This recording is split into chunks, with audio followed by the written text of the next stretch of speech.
বাঁকুড়া জেলা থেকে, আমি অ্যাপ্লাই করেছি কলকাতা জেলা। আমার নাম হচ্ছে তন্ময় রক্ষিত। আচ্ছা, কেমন হলো ইন্টারভিউ শুরু থেকে আর কি ভেতরে ঢোকার পর?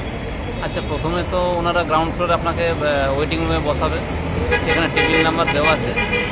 তারপরে ওরা সিরিয়াল ধরে আপনাকে টেবিল ওয়াইজ ডেকে যাবে আর আপনার ভেরিফিকেশনের জন্য। ভেরিফিকেশন হয়ে যাওয়ার পরেই আপনাকে চলে যেতে হবে যেখানে ইন্টারভিউ নিচ্ছে, সেখানে গিয়ে ওয়েট করতে হবে। ওখান থেকে আপনাকে ডাকবে যে টেবিলে ফাঁকা আছে, আপনি চলে যান। আপনি ভিতরে ঢুকলেন, ঢোকানোর পরে টেবিলে এখন তো 3 জন করে থাকছে, 10টা টেবিল হয়েছে মোট। এখন প্রতিটা টেবিলে 3 জন করে স্যার ম্যাডাম আছে। ঢোকার পরেই তারা তাদের মতো কোশ্চেন জিজ্ঞেস করছে। আমাকে যেমন প্রথমে ঢুকতেই জিজ্ঞেস করলো যে কী করেন এখন, কোথায় থাকেন, পড়াশোনা কোথার থেকে।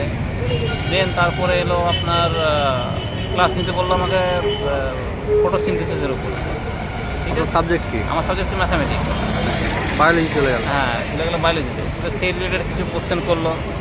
দেন এলো আমার যে সাবজেক্ট তার উপর থেকে জিওমেট্রি কিছু কনসেপ্ট করলো, বাচ্চাদেরকে কীভাবে দেবেন। এই ছিল আমার ইন্টারভিউ। আর টেবিলে কোনো বই টই ছিল? না, সেটা আমি অতটা লক্ষ্য করিনি। ল্যাপটপ?